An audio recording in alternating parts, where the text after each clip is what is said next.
Hello everybody, this is Defeater of Souls, and today we're talking about the last family we haven't yet, that being the Mystery Family. The Mystery Family is interesting because it's not a miscellaneous family.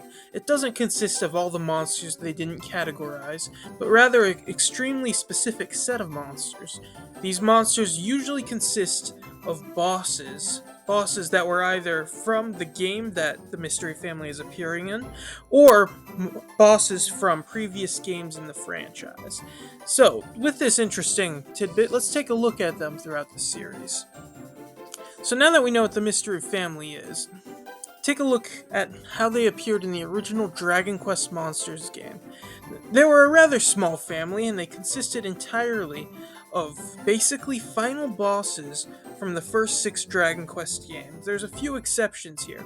For example, you have the likes of Hargan and Murdaugh and Baramos, all in which are bosses but not final bosses in their respective games, although they were major antagonists, which would explain their presence. You also have the first form of multiple transformations, and the second form in some cases. For example, Dragon Lord has both his first and second form as different monsters, and so does our good friend Mirados, also known as Nimzo in modern translations. Nimzo has both his forms as well. And there's also super bosses, and the two super bosses that they have included are Estark and our good friend Nocturnus, which are the super bosses of Dragon Quest V and VI, respectively.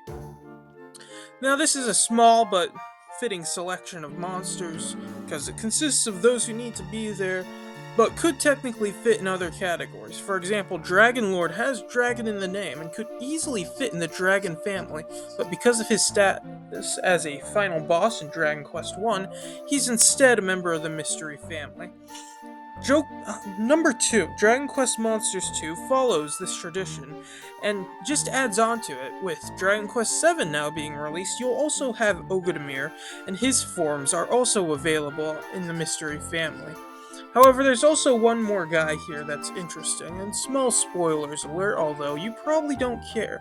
The final boss of Dragon Quest Monsters 2 is also available now as a member of the Mystery Family, although the only way to attain him is by beating the game, which of course makes sense.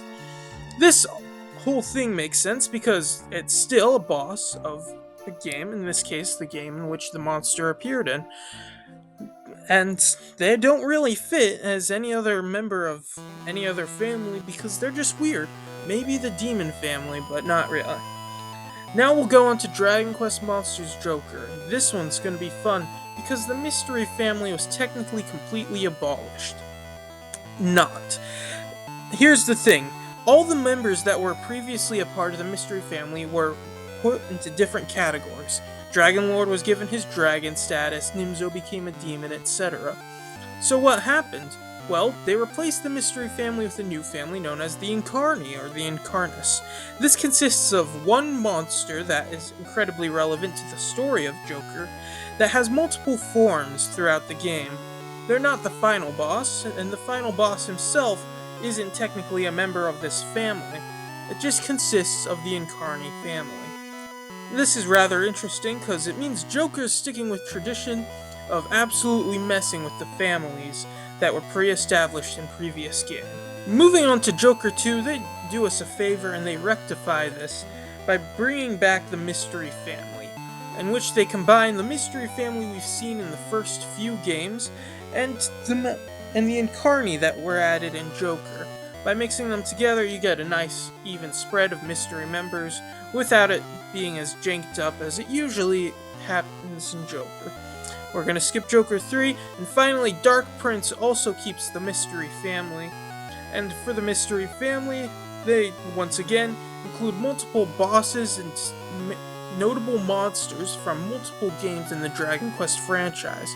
For example, you have the likes of Leopold, who is not a final boss of any given game, but he is a major character in the game he does appear in. You also have the likes of Empyra, who is not a boss in any of these in the mainline Dragon Quest games, but is still an important character and monster that you're able to have them as a party member. A similar deal goes with the Zenith Dragon, who is a major member of Dragon Quest IV and VI, is now available as a party member without them being a dragon due to their unique status. So now that we've talked about their appearance in the franchise, what exactly do their stats look like? Well, it shouldn't come as a surprise that they're all really good. These guys generally have the best stats out of any monster in the game, except for maybe the highest level monsters of each family. Now, of course, this does come at a price. Their incredibly powerful move pool and their incredibly useful stat line comes with an incredibly slow level up speed. Which means, although these monsters have the potential to become incredibly powerful, it's going to take a while for them to get there because of how slow they level up. This, of course, is a reasonable way to balance out these monsters from becoming incredibly overpowered, and with clever breeding, you could probably figure out a way to make it so that you don't have to wait so long for it to level up if you had figured out a smart way to do that.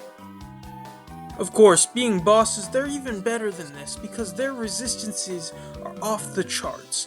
They are mostly, every single one of these guys are immune to every single status condition and status move, which means you can't lower their defense, you can't prevent them from doing attacks, you can't inflict them with the likes of poison or paralysis. They are most of the time completely immune. But what about normal magic? Well, 9 times out of 10, they have resistances to most types of magic, including physical attacks in general, meaning they take a lot less damage from attacks. Once again, these guys have probably the best stats around.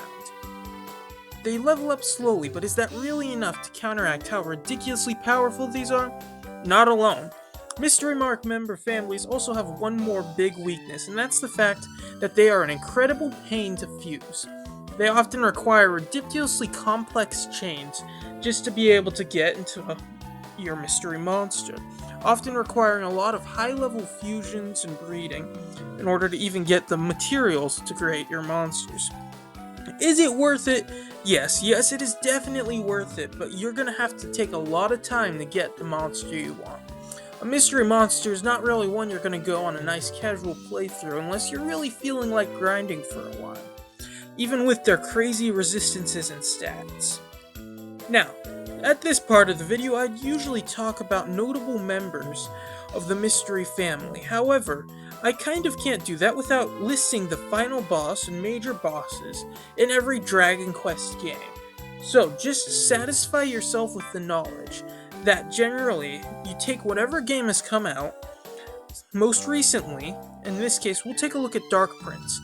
Every main series Dragon Quest game leading up to Dark Prince, in this case 11, has major final bosses from it available as Mystery Mark members in Dark Prince. So, say you wanted a major boss from Dragon Quest VIII, you would be able to have access to that. If you wanted one from Dragon Quest XI, you would have access to that because that's the most recent game since Dark Prince. If you go to something a bit older, like for example Dragon Quest Monsters 2, then they're going to have only up to 7, which means they're not going to have anyone from 9 or 10, but they will be able to have somebody from 3 or 4 or 7. And that all being said, that's going to be the end of this video. It's nice and short, which is good, but I hope you learned something new, and feel free to like and subscribe to my channel if you want more content on this extremely specific topic of Dragon Quest Monsters games. This has been Defeater of Souls.